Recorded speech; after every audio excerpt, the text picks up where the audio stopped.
welcome to my channel. So today I wanted to discuss conscience, and it's something I'm very passionate about, as I did, discovering its original function, like why it's there.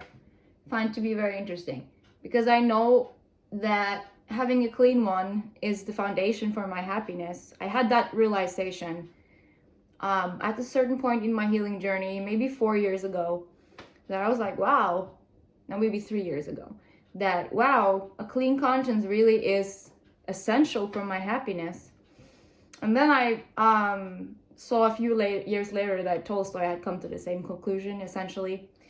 He said, the happiness of a man is having a clean conscience and being of service to humanity. I didn't have the latter part figured out, but the first, yeah. So conscience, what is its proper function? And I could have gone into Kierkegaard, I could have looked at Kant, and I could have looked at even Foucault, and I could have looked at, I had many actual ideas for where I wanted to go, but I was looking at necessity.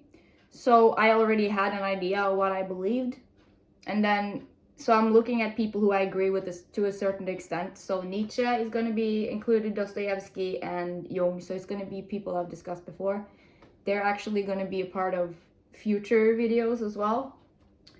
But so yeah, I compared it to those three, and I agree with all of them to a certain extent, right? So let's start with Nietzsche first. So in the Genealogy of Morals, there's no point in me reading from this because it's in Norwegian, but he describes in chapter 2, which is actually the only one, the chapter I looked at because I wanted to get to the meat, but he describes bad conscience as a disease, and that it's essentially the historical continuation of debtor and creditor, and then we apply a God. So in religious context, that is God, right?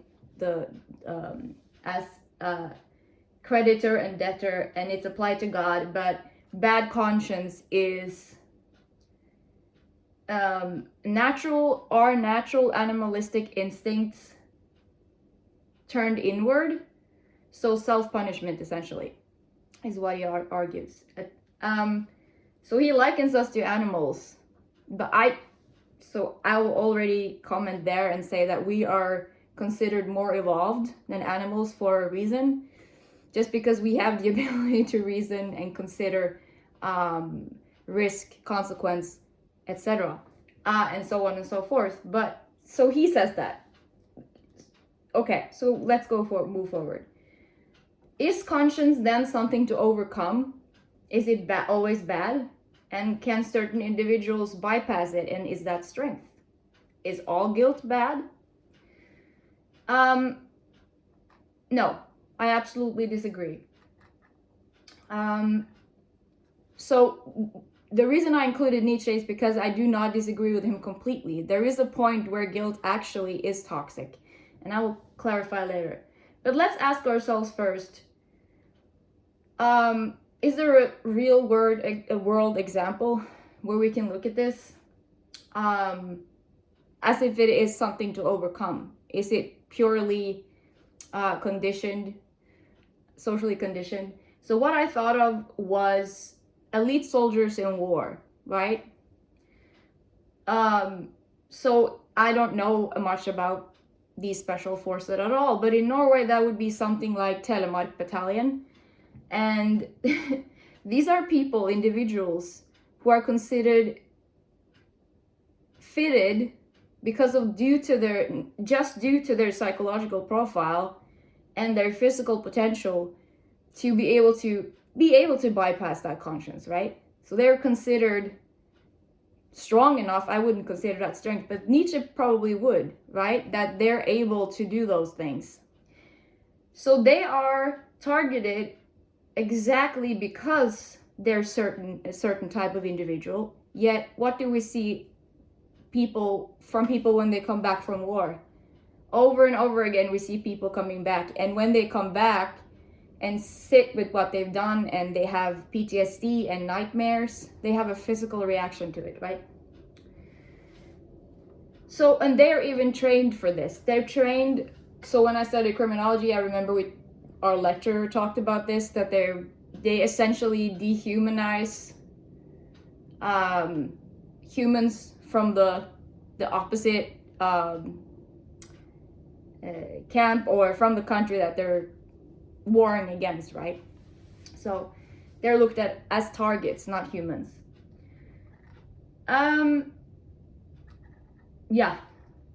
So is it purely socially conditioned and brainwashing? Most likely not, because there is a real physical reaction, which is, now we're going to go over to Dostoevsky in Crime and Punishment. So I read it before as crime fiction, but this time I was reading it purely as psychology, through a psychological lens, right? So I was looking at what happens after the crime. So no one has caught him yet, and still, so he commits a murder to test this theory that certain individuals can do this, right? Has the ability to carry that out. And what follows immediately is psychological collapse, fever, fragmentation, and dissociation. He wanders back and forth for hours, not knowing where he got from A to B. That is classic phasing out, right? He's called into the police station for something else. He has a debt that he has to pay, but his body is actually, Dostoevsky writes that he's wanting to run to confess, and he faints there. He has a real physical reaction, a bodily reaction. No one has even suspected him yet. There are no one suspecting that he's involved at this point. Now he does confess eventually to Sonia, actually, which is his contrast in the novel, sort of. And she responds with compassion. But so here he demonstrates that even without the so-called internalized societal pressure, there is still there is still a psychological collapse. So it's not externally imposed. The punishment wasn't externally imposed in his case, right? In Raskolnikov's case. So I want to talk a little bit about Nietzsche's claim on aggression turned inward. Because he claims, okay, we have these animalistic instincts. Freud even talks about this in Civilization and Its Discontents, which I've started. I haven't finished it yet, but I'm reading that. And essentially, my comment to both Nietzsche and Freud on this is, yes, traumatized individuals, such as those Freud actually was supposed to heal or did work with, traumatized individuals may have aggression that they're not able to carry out, they're not able to process properly. What happens if an angry person if they do not process that anger? It turns out to either depression. At that point, that aggression turned in would be disease, or passive aggressiveness, right? That's also potential. It doesn't go away. We know that. When I think of that, I think about Jung's statement that when someone tries too hard, too fast to be perfect before their time, he becomes the devil, or something like that. It's something like that he said. And I believe when he said that, he actually meant the person trying to apply very religious teachings. They're trying to be Yeshua, Jesus essentially, but they haven't done the healing. And they're trying to, so bypassing through saying, so now I'm going to be love and light. I'm going to love others all the time. But there's still so much unprocessed pain. They haven't really healed and integrated that. So I agree. That is when it becomes internalized. That's when these urges and this potential aggression would manifest in that way. But you see, even in animals, like a whole integrated loving people is inclined to do good. And yes, it's not like people are even either good nor evil. It's not like we're either a saint, we're either the embodiment of Yeshua or Mother Teresa or any saint person, right? Or we're like pure evil, like Dr. Claw in Inspector Gadget. Is that his name? Never see his face, you just see the glove and the cat and the scary office, right? It's not either or. We all have humans while we're here in this physical body. We have the ability to do, the capability to do good, and also we have all the ability to do things that are not so in alignment. And when we're wounded, those tendencies might be the potential or the greater, it's more likely that we want to act those out.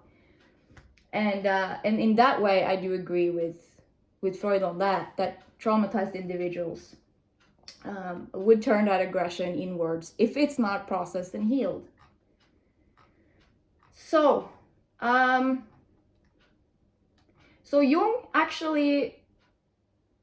Jung is actually my center very often. So what I do is I go and explore on myself. I have my own think. I think very deeply about it.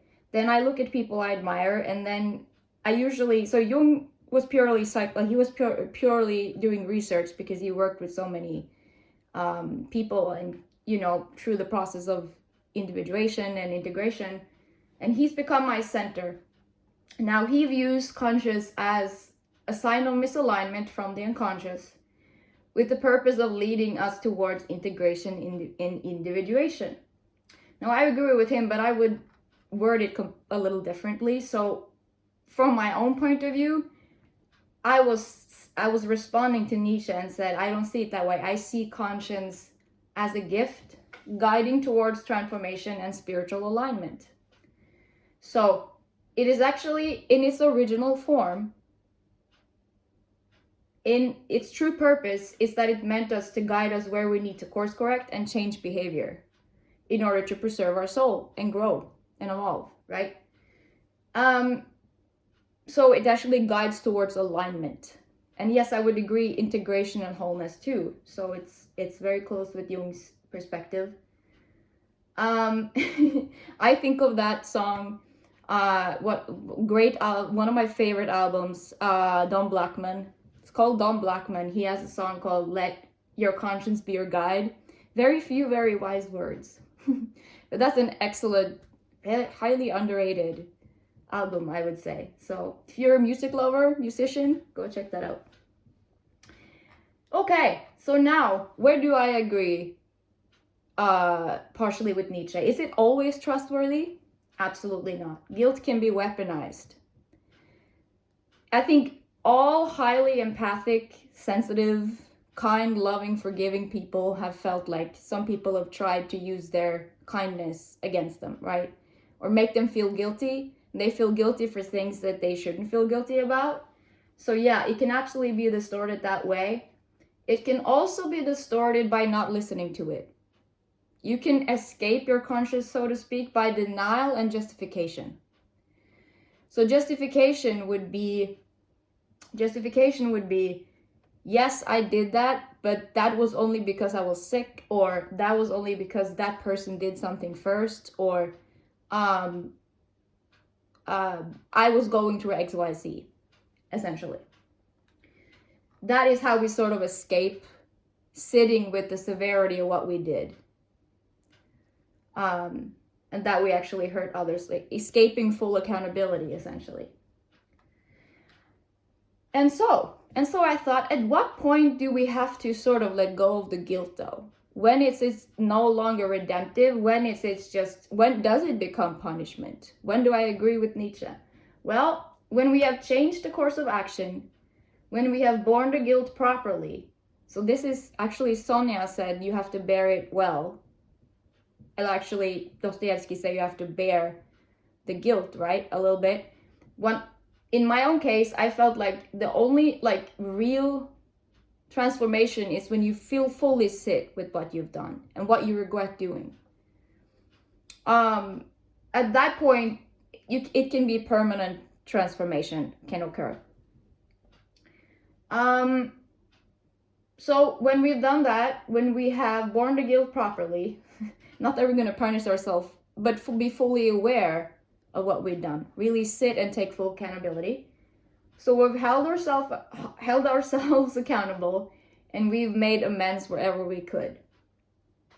So we've tried to make it right, and when we've committed ourselves to transformation and changed behavior, then it should and must be relinquished. This is what I came to, and this is also what Jung agrees with. I mean, I looked up and say, like, would he agree with this? And yeah, so he agrees too. So because if we constantly punish us for something that we did, we're all constantly work in progress while we are here on the planet, right? And we're going to make mistakes, and sometimes we have to make mistakes. We have to get burned in order to understand that hurt. Okay, I'm not going to do that again. I really regret hurting that person, and I grew from it. That's how sometimes necessary, right?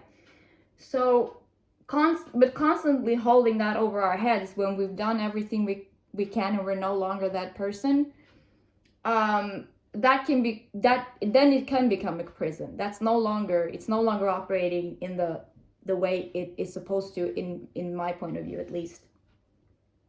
So then, what is conscious function? Well, its original healthy function is gift and guide, keeping our soul aligned, pointing towards alignment and integration and wholeness. When it's distorted, either through other people's projections, so gaslighting, for example, or making you feel guilty for something, for just doing you. Some people who want to benefit from others maybe make you feel guilty for being self-focused, not selfish, but self-focused, right? That could be distorted, or that you bypass it constantly by being in denial. Denial is a self-protective mechanism very often, but just justifying and essentially blaming circumstances, right? And other people. Yeah. So not always trustworthy, but essentially a guide towards alignment, integration, and spiritual transformation.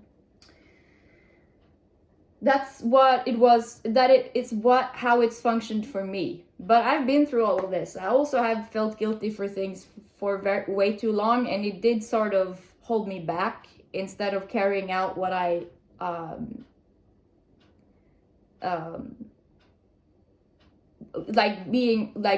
moving forward. That you can be too strict with yourself, especially if you're highly empathic and you feel deeply, right? So if you feel you make mistakes, if we forgive others quickly, you must forgive ourselves too. But we do have to, in my opinion, at least try to make amends and hold ourselves accountable in order to move forward properly. But yeah, that was my little piece on conscience. I actually sat in my Christmas vacation and did all these small philosophical ideas and pieces, and yeah, it's very it's interesting. And next time I think I'm going to talk about purposeful suffering. So I'm going to ask the question, is suffering always meaningful or purposeful, essentially? And I think I'm going to do so the book of Job, so restorative and suffering, right? Suffering with restoration, and compare it to Kafka's The Trial, because I realized that they're quite similar. It's just Kafka's is the version without restoration. I found that to be very interesting. So that will be the next. Thanks for tuning in. I love you all so much. I hope you're having a great day wherever you are. We have finally got the sun back in Norway after a long winter. So it's finally spring here, which is very awesome. Yeah, so thanks for tuning in, and I'll hope that you tune in again soon. Bye.